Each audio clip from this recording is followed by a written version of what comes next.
आप देख रहे हैं मेरा YouTube channel Khalid vlog UK.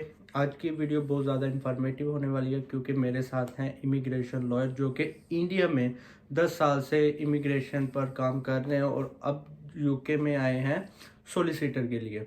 तो हम इनसे डिस्कस करेंगे कि एक स्टूडेंट जो यूके में आता है उसके लिए यूके अभी वर्थफुल है या नहीं, क्योंकि यूके की गवर्नमेंट बहुत सारे रूल्स को बहुत जल्दी से चेंज कर रही है। तो क्या एक स्टूडेंट के लिए यूके वर्थफुल है या नहीं। तो ये मेरे फ्रेंड है Sanpreet Chadda. Hi Sanpreet, how are you good? I'm good, thank you. So please How are introduce you? I'm good, thank you. So please introduce yourself. Hello, guys. I'm Sanpit Singh Chadda. I'm practicing immigration law in India from last 10 years, which will be the comfortable language here. Yeah, you can speak in Urdu, Hindi or Punjabi because our mostly viewers are Okay, from so Asia. we'll speak in Urdu. Basically, Hindi hai, but I will be trying to speak in Urdu or Hindi whatsoever. Yeah. So ਤੇ ਤੁਸੀਂ ਪੰਜਾਬੀ ਦੇ ਵਿੱਚ हाँ, ਵੀ ਗੱਲ पंजाबी ਵਿੱਚ ਹੀ ਗੱਲ कर सकते हैं, कोई चक्कर नहीं है। बट मैं इमिग्रेशन लॉयर हूँ इंडिया से और मैं 10 साल से प्रैक्टिस कर रहा हूँ और मैंने काफ़ी कंट्रीज़ की जैसे यूके, कनाडा, ऑस्ट्रेलिया, न्यूजीलैंड की इमिग्रेशन मसलाहत जो होती है वहाँ उसके ऊपर काफ़ी डिटेल्स में स्टडी भी करी है और सॉल्व भी करी है लोगों की। मेरे काफ़ी क्लाइंट्स हैं जिनको इमिग्रेशन इश्यूज आता है, वो भी सॉल्व करा है। अब मैं इधर यूके में आया हूँ as a solicitor exchange program में, जिसमें मैं इधर एज एन इंटर्नशिप कर रहा हूँ। यूके की गवर्नमेंट की एक एजेंसी है ACAA, Afghanistan and central Asia association, जो बेसिकली इमिग्रेशन सेंट्रल एशिया और अफगानिस्तान से जो लोग इमिग्रेट होते हैं उनके इमिग्रेशन रिलेटेड चीज़ों को सॉल्व करती है जिनको डिफ़िकल्टीज होती है। तो बेसिकली हमारे जो आज की ये वीडियो बनाने का मकसद है वो ये है कि जो स्टूडेंट इंडिया में है या पाकिस्तान में है या बांग्लादेश या कोई भी एशियन कंट्री से हैं और वो यूके आना चाह रहे हैं और वो उनकी स्टडी कुछ कम होती है या उनको इमिग्रेशन की कुछ प्रॉब्लम्स होती हैं, क्या यूके उनके लिए वर्थफुल है? क्योंकि इन्होंने PSW का भी सुन रहे हैं कि मे बी ड्यूरेशन कम कर दें, जैसे स्पाउस बंद कर दिए हैं और पहले स्टूडेंट अपना स्पाउस लेके आता था तो अपनी फीस को कवर कर सकता था। अब क्या स्टूडेंट के लिए यूके वर्थफुल है या नहीं? देखो, यूके वर्थफुल है वो स्टूडेंटों के लिए जो इधर एक्चुअल पढ़ के कुछ हायर डिग्रीज लेने आ रहे हैं। बैचलर्स की डिग्री इज नॉट वर्थफुल क्योंकि अगर आप उतने पैसे दे रहे हो हर साल, अगर आप 20,000, 18,000, 19,000, 20,000 पाउंड दे रहे हो 3 साल के लिए, तो वो अराउंड आप 60,000 पाउंड दे रहे हो। 60,000 पाउंड देने के बाद एक बैचलर डिग्री के बाद आपको मैक्सिमम जॉब मिलेगी वो 30,000 पाउंड या 35,000 पाउंड की मैक्सिमम मिलेगी। लोगों को तो 26-27,000 की मिलती है। जी। और अभी गवर्नमेंट इमिग्रेशन को स्ट्रिक्ट इस करके करना जा रही है क्योंकि जो कॉर्पोरेट ऑफिस जॉब्स है, जो IT को रिलेटेड हो गई या तो MBA जो बिजनेस मैनेजमेंट करते हैं उनके लिए जो भी कॉर्पोरेट ऑफिस जॉब्स है वो बहुत लिमिटेड हो गई है। यूके में आज की तारीख में लोग इनको ज़रूरत है स्किल्ड वर्कर्स की। प्लम्बर्स हो गए, कंस्ट्रक्शन वर्कर्स हो गए, शेफ हो गए, आज इनको ज़रूरत है उनकी। या तो इनको लॉयर्स हो गए, डॉक्टर्स हो गए, नर्सेस हो गए, जो A ग्रेड जॉब्स है। अगर आप इधर मास्टर्स की डिग्री करने आ रहे हो तो आप वो फील्ड में मास्टर करो जिस फील्ड में यहाँ जॉब अवेलेबल है। जैसे कि अगर आप IT में मास्टर करके आप यूके आना चाह रहे हो कि यूके में आएंगे, IT में मास्टर करेंगे और जॉब मिल जाएगी। यूके में IT सेक्टर ही नहीं है।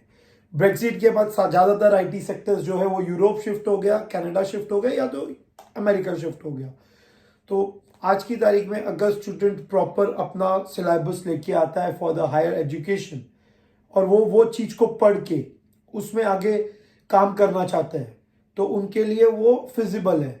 बट यूके के अंदर अगर आप ये सोच रहे हो कि मैं पाकिस्तान से थोड़ी सी फीस या इंडिया या कोई भी एशियन कंट्री से एक 30% फीस भर के आ जाऊंगा और बाकी 70% यहाँ जॉब करके कवर कर लूँगा, वो बहुत ज़्यादा डिफिकल्ट है। Basically it is next to impossible क्योंकि वो करना आज की तारीख में थोड़ा डिफिकल्ट है क्योंकि आप स्पाउस भी लेके नहीं आ सकते। They have restricted spouse from January intake. और उन स्टूडेंट के लिए आप क्या कहना चाहेंगे जो ऑलरेडी ही यूके में है, लेकिन अब उनका पीएसडब्ल्यू भी ख़त्म होने को है, उन्होंने यानी कि अपनी स्टडी कंप्लीट करने के बाद पीएसडब्ल्यू ले लिया, अब पीएसडब्ल्यू ख़त्म हो गया, वो यूके में सेटल होना चाहते हैं लेकिन उनके पास कोई प्लान नहीं है, तो आप क्या उनको सजेस्ट करोगे? देखो, यूके के अंदर अगर आप ढूंढ रहे हो स्पॉन्सरशिप, तो आज की तारीख में कॉर्पोरेट जॉब्स में तो बहुत डिफिकल्ट है। अगर आपके पास कोई स्किल्ड है, जैसे कि आप एक शेफ हो, आप एक कंस्ट्रक्शन वर्कर हो, पूरा का पूरा यूके की वेबसाइट, यूकेवीआई की वेबसाइट में आपके स्किल वर्कर वीजा है जिसपे वो स्किल देते हैं, तो आपको स्पॉन्सरशिप मिल जाएगी। बट फिर भी अगर आप लोगों को डिफिकल्टी हो रही है स्पॉन्सरशिप लेने में, तो आप अपनी पीएसडब्ल्यू के बाद जो अपने स्पाउस के साथ आया वो अपने स्पाउस के नाम पे बिजनेस खोले, और बिजनेस खोलने के बाद आप अपने आप को वो बिजनेस पे सेल्फ स्पॉन्सर्ड कर दें।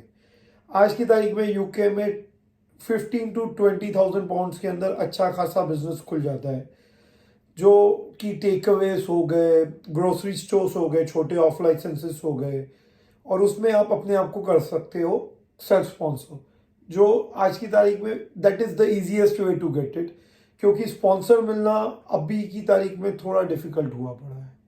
सही। और वो स्टूडेंट जिनका स्पाउस तो नहीं है, वो अपने आप को यहाँ पे कैसे सेटल कर सकते हैं? देखो, अगर आपकी एजुकेशन अब भी ख़त्म हुई है तो आपके पास 2 साल का टाइम है कि कोई ना कोई अच्छा स्किल डेवलप करें, क्योंकि अब सबसे मेन डिफिकल्ट पार्ट ये होता है कि हमारी एजुकेशन तो ख़त्म हो जाती है। फॉर एन एग्जांपल, एक बंदे ने एमबीए किया, एमबीए तो उसकी ख़त्म हो गई। एमबीए ख़त्म होने के बाद सिचुएशन ये आ गई है कि बंदे ने एमबीए तो ख़त्म कर दी, पीएसडब्ल्यू भी ले लिया, पर काम तो वो रेस्टोरेंट में कर रहा है।